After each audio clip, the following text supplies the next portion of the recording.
Hi, this is Fred Marshak, and this is Chapter 4B on the Introduction to Light. This is by far the most important chapter, along with other chapters on light in the entire book. So you need to know the speed of light, about 186,000 miles per second, and you need to know that there is a wave nature to light. We can talk about light traveling as a wave. So if you look at an ocean wave, there's a part above normal, a part below. The difference between crest to crest is called the wavelength of light. In this case, it can be very, very tiny to very, very, very large. Doesn't make any difference if you go from crest to crest or trough to trough. There's also a particle nature of light. These are called photons. It's a little bundle of energy, little squiggly line with an arrow on it. So is light a particle or a wave? It's actually both. That shows you how little we know about light. It has two completely different characteristics that we can look at. The colors of light, easy to remember. Remember the name Roy G. Biv.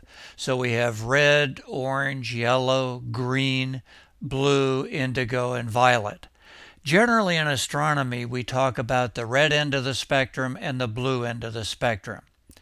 So the difference in colors is caused by a difference in wavelength. Well, a few years ago, someone sent me this little ad from a catalog, Roy G. Biv pants. Of course, they only come in blue, but I guess that was a problem. We call this the electromagnetic spectrum. The part we normally see is called visible light. Shorter wavelength to the left, longer to the right. But whenever we take a look at them, notice the Roy G. Biv is backwards. So we have higher energy photons on the left, lower energy photons on the right. We have little telescopes and big telescopes that make a lot of use of visible light.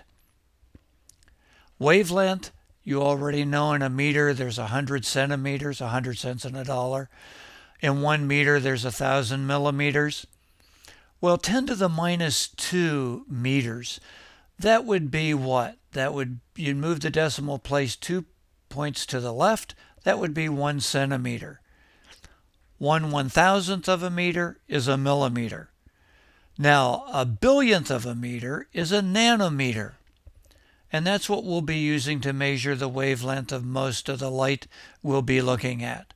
So you need to know that light varies from blue at 400 nanometers to red at 700 nanometers. Now, this is just for comparison. Say we're looking at a little baby's hair. Little baby's hair is about 100,000 nanometers across. Light's about 500. So a baby's hair is about 200 times thicker or broader than the wavelength of visible light.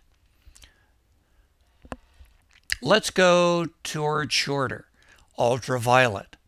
How do we know ultraviolet light?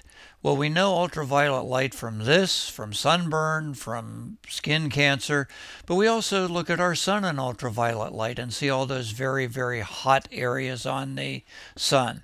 We use a lot of ultraviolet in astronomy. Next to ultraviolet are X-rays.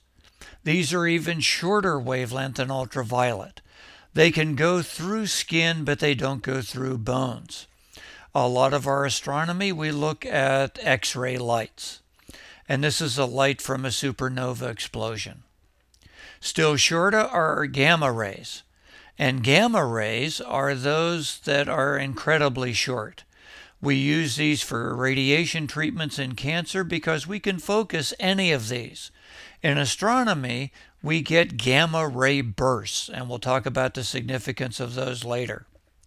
A little bit longer than visible light is infrared. This is used a great deal in astronomy. It's heat. Look at the heat from that person's hand. Look at the cat. Look at this hair dryer. Where's the heat? The heat's in the air.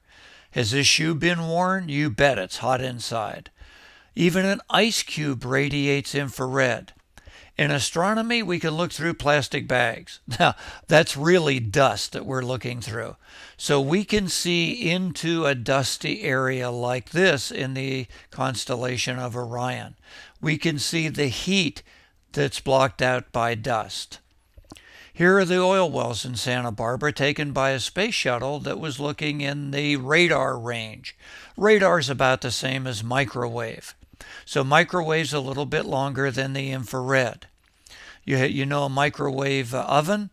It actually heats the water by vibrating the molecules together, or heats the food. Radio is another window in astronomy. We can have radio telescopes on the surface of the Earth. They can look up through the atmosphere day or night because radio can be seen through our atmosphere, the same as visible light. So the two windows are visible light and radio waves.